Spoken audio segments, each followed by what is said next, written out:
We were told bizarre stories about Pukura, a farming community in the northern region, and the challenges teachers go through to teach children in the poverty-endemic village. By 5:30 a.m., we set off to Pukura. The village was unknown to most people we sought assistance from at the Tamale lorry station. This led us boarding the wrong bus. But the good Samaritan who took us to the lorry station saved the situation, and in no time we left this crowded one. We had to go through Karaga, a village close to Pukura, and it took us 3 hours and 30 minutes on this bumpy road.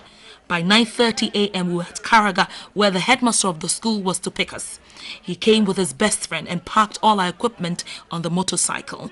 We learned no vehicles go to the village. Tractors are the commonest source of transportation, therefore. At this point, we needed to refuel to avoid shortage, since there was also no petrol at the village. The headmaster had already indicated to me he crosses 2 rivers before getting to school.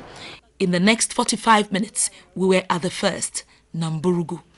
I expected to find a canoe immediately, but I was shocked.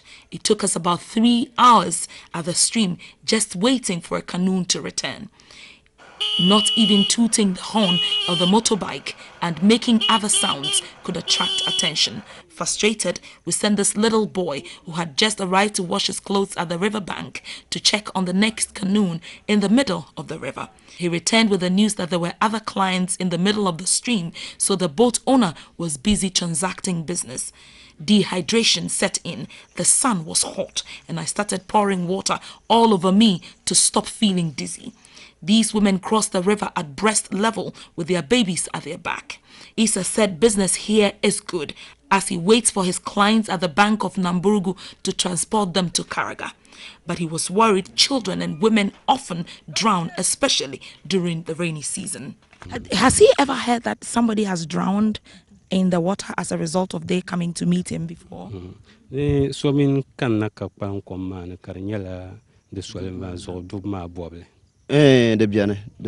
has been happening.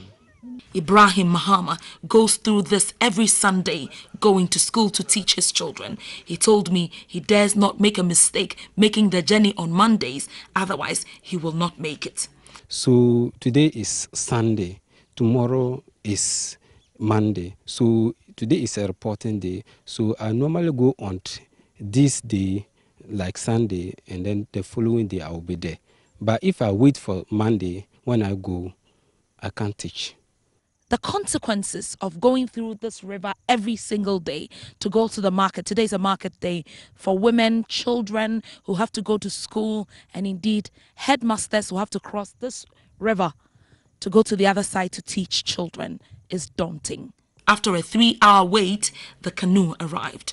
My cameraman and I rolled our trousers up, but Ibrahim took his off totally to avoid one of his most cherished trousers getting stained. The canoe brought us to the middle of the 1-kilometer-long river and dropped us, indicating he could not go further. We walked for about 3 hours to the bank, and at a point, my cameraman and I started taking pictures of ourselves to wind down. The headmaster at this point had become so dehydrated he almost collapsed. We were back on the motorbikes off to the next river. At the second river, Talmenyambu, we were drained of energy. But my problem was the fact that I was waterphobic and was wondering, will I cross this river? One by one, our equipment was sent ahead of us, and so were the motorbikes we were riding. There was no canoe to cross, so I had to go across on my own. It also doesn't become very attractive for children to even want to attend school, as it has been really difficult for these children to access education. I mean, let's just do a test right now. What is your name? He's not able to tell what his name is, and I've already asked a couple of other children right by this river who are not able to even articulate simple things as my name is. This is the condition under which others would have to go through to make a living. Then was the life and death situation where I almost drowned.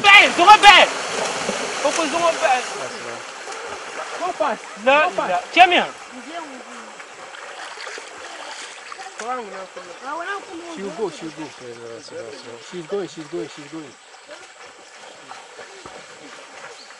She's going. But the guy is not tall. The guy is not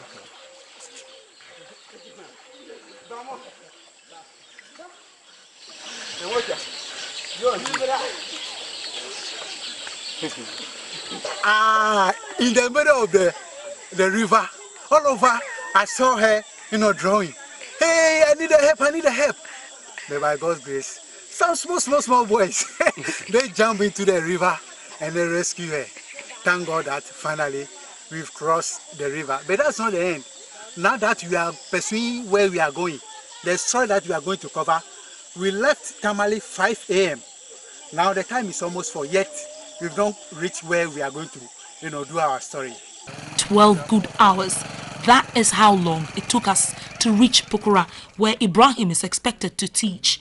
This brownish water was served to quench our thirst, but I could not drink. At this point, all I could think of was the dedication of Ibrahim Mahama and the need for government to turn its attention in the direction of rural teachers. Odile Ofori, TV3 News.